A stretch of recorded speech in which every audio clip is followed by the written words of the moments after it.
Someone owns your building. You just don't know who. That's not a rhetorical setup. In much of America, the legal owner of the apartment above a family's kitchen, the house a nurse rents 3 blocks from the hospital, the building where a small business has operated for 20 years, appears in public records as something like SFR JV-1 LLC or Prog RE, holdings sub 9. No person, no address that leads anywhere, no phone number that rings, just a name engineered at the moment of its creation to mean nothing to anyone who reads it. Congress passed a law called the Corporate Transparency Act specifically to end this. FinCEN, the Treasury's financial crimes enforcement network, was supposed to enforce it. Here's why neither of those things happened the way anyone intended. The United States runs the most aggressive financial transparency enforcement operation on the planet. It freezes assets. It sanctions oligarchs.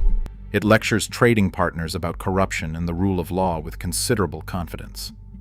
And yet, if you wanted to anonymously own 10,000 homes across the American Sunbelt, with no public record connecting those properties to your actual name, you could complete the paperwork before lunch.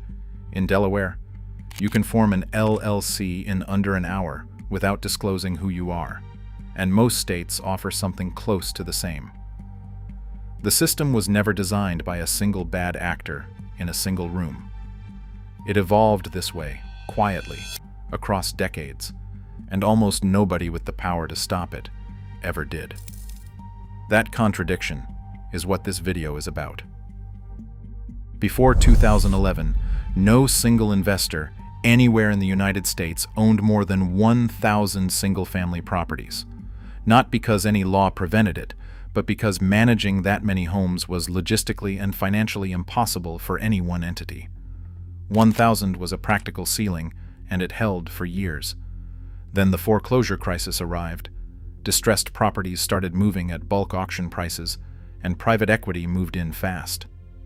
Blackstone Group was among the first and most aggressive, and it created invitation homes from scratch out of foreclosure-era acquisitions, pioneering the institutional single-family rental model that every major fund would eventually copy. Within a decade, 32 institutional investors collectively held 446,000 single-family homes, with the 5 largest alone accounting for nearly 300,000 of those. The Government Accountability Office documented that shift. It happened in roughly 10 years, which, for a change of this scale in a market this size, is extraordinarily fast. By 2023, Invitation Homes owned more than 80,000 rental houses across the country. American Homes 4, Rent, held around 67,000. These aren't apartment towers. These are individual homes on individual streets, in individual neighborhoods, owned by entities whose true beneficial owners are, in most cases, completely invisible to the people paying rent inside them, the city planners administering services around them, and the journalists trying to follow the money behind them. And that's where the LLC structure becomes the story. When a large investment firm acquires properties at scale, it almost never consolidates them under a single corporate name. It builds a web instead. The 3 largest corporate landlords operating in Metro Atlanta, for example, ran their portfolios under more than 190 corporate aliases, registered to 74 different addresses across 10 states and 1 territory. That's not administrative untidiness, that's deliberate architecture. Each separate LLC limits the liability of the parent company, which meant that if a tenant sued over unsafe conditions in one property, they would be suing a shell entity with no meaningful assets, not the billion-dollar fund that actually owned it. The parent stays insulated. The tenant reaches a wall and stops. This structure is completely legal. That isn't even the surprising part. The surprising part is what it does to basic civic functions that most people assume are working quietly in the background. During the COVID-19 pandemic, New York ran an emergency rental assistance program designed to keep tenants housed and landlords solvent.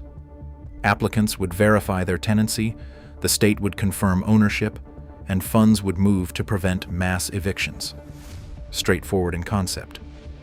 In practice, a significant number of applications stalled because tenants couldn't identify who their actual landlord was. The property belonged to an LLC. That LLC was registered to an address that turned out to be a registered agent service, a business that exists solely to receive mail on behalf of other businesses and forward it onward or not at their discretion. No human name appeared anywhere in the ownership chain. The rent relief couldn't move. The eviction clock kept running. None of this was a secret. Policy researchers, investigative journalists, and anti-corruption advocates had been documenting the problem for years. Researchers, Taylor Shelton at Georgia State University and Eric Seymour at Rutgers, published detailed mapping of corporate landlord LLC networks in Atlanta in 2024, tracing precisely how ownership had been structured to resist identification from the outside, work that built on the kind of financial forensics that became globally visible when the Panama Papers and later the Pandora Papers showed how the same opacity enabling anonymous shell companies abroad exists entirely legally in most American states. FinCEN, the Treasury's financial crimes enforcement network, had been issuing geographic targeting orders since 2016, requiring title insurance companies to identify the real humans behind shell companies in all cash real estate purchases in specific cities. Those orders were renewed year after year, which is itself a telling signal. A temporary measure that gets extended repeatedly isn't a temporary measure anymore. It is a permanent reality dressed in provisional language. The Financial Action Task Force, the international body that sets global anti-money laundering standards, had been flagging the United States on beneficial ownership transparency for years. FATF's Mutual Evaluation Framework is what most governments cite when they need to demonstrate anti-money laundering compliance to trading partners. The United States citing others on corruption while failing FATF benchmarks on shell company transparency is a tension that doesn't resolve easily. So, what actually changed? In 2021, Congress passed the Corporate Transparency Act with bipartisan support, overriding a presidential veto to do it. The law required small companies to file beneficial ownership information with FinCEN, meaning the actual humans behind any limited liability company would need to register themselves. For a moment, it looked like the most meaningful reform in this space in American history. It's worth knowing that Congress overriding a presidential veto was, at that point, the only time it happened during that entire presidency, which gives you a sense of how rare the political alignment was. And then, almost immediately, the whole thing started coming apart. A federal court in Texas issued a nationwide injunction blocking enforcement in December 2024. The Supreme Court lifted that injunction 8 votes to 1 in January 2025.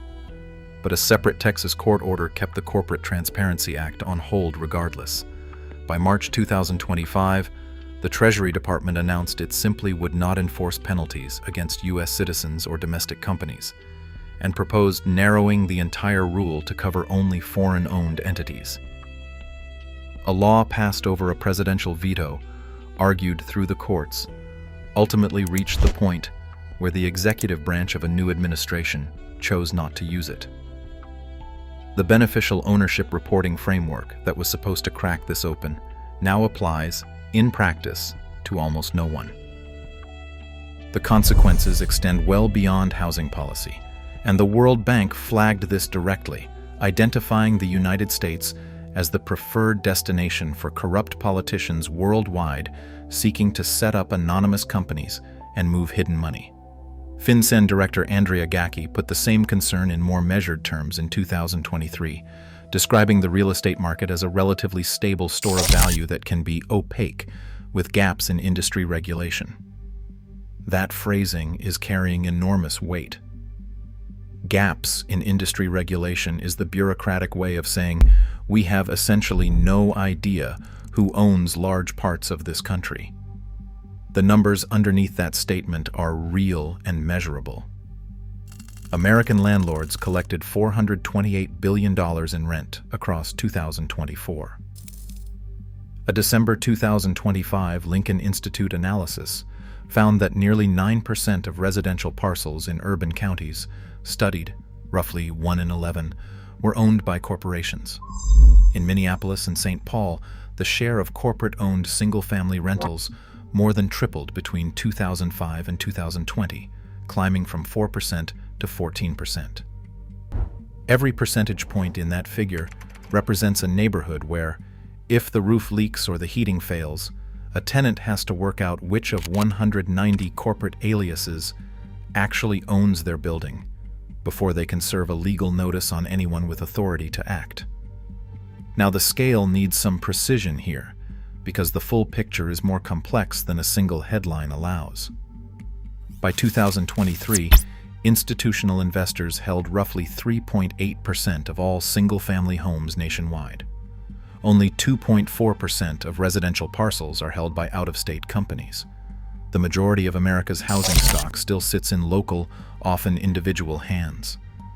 Researchers who focus on exclusionary zoning make a fair and well-supported argument that structural land use barriers do more lasting damage to housing affordability than any number of corporate acquisitions. That argument deserves to be taken seriously. But here's the thing. That debate, reasonable as it is, runs into a wall the moment you try to base it on evidence. The question isn't only whether corporate landlords drive up prices, though that argument continues. The deeper question is whether we can have that policy conversation at all if no one can determine who owns what. Journalist Aaron Glantz of Reveal News asked it plainly in 2024. How can we make smart policy about homeownership and wealth in America if we don't even know who's buying up the buildings?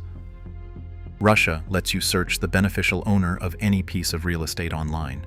Ukraine does. Argentina does. Israel does. None of those countries appear routinely on lists of global transparency leaders. The United States, which operates the dollar-denominated global financial system and positions itself as the international standard for rule of law, does not offer the same access. That's not an accident of bureaucratic lag. It reflects decades of political choices, most of them made quietly in response to sustained industry pressure.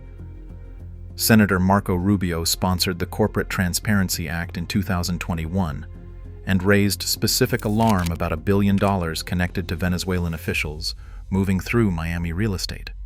He now serves in an administration that chose not to enforce the law he wrote. There's no easy way to characterize that cleanly, so this won't try. New York Governor Kathy Hochul, after receiving $2.2 million in contributions from real estate interests, softened a transparency bill that would have given the public direct access to LLC ownership data. The version that passed was narrower. The connection between the contributions and the outcome is documented, not inferred. Signs of movement do exist, scattered and partial. New York's LLC Transparency Act took effect in January 2026, requiring LLCs that own residential property in the state to disclose their beneficial owners to state authorities. That is a state-level response to a federal-level failure, which means it applies to one state. FinCEN's broader anti-money laundering rule for residential real estate transfers has been postponed to March 2026, which may or may not produce something with teeth when it arrives.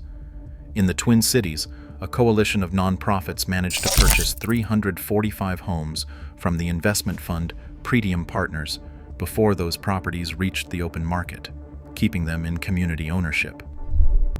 That model attracted policy attention, and advocates are working to scale it. Whether any of this compounds into structural change remains genuinely open. The mechanisms for reform exist on paper. Several of them have already collapsed once. The FinCEN geographic targeting orders, still the most durable enforcement tool in this space, were renewed as recently as October 2025, effective through February 2026. A permanent national framework was supposed to replace them. It hasn't yet. What exists instead is a patchwork. temporary orders in select cities, a federal transparency law in legal limbo, one state with new disclosure requirements, a handful of nonprofit interventions that work one portfolio at a time, and $428 billion in annual rent flowing through a system where the people paying it often have no legal mechanism to identify who receives it. The system wasn't designed by a villain. It grew through LLC statutes written by state legislatures over decades, Delaware's especially, which became the template, federal anti-money laundering frameworks riddled with real estate carve-outs, an industry with the lobbying resources to protect those carve-outs across administrations of both parties, and a general political assumption that property ownership was a private matter, not requiring public scrutiny. That assumption was never examined carefully.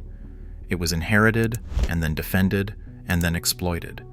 And now it sits at the center of a housing market that affects tens of millions of people who have no idea who actually holds the deed to their home.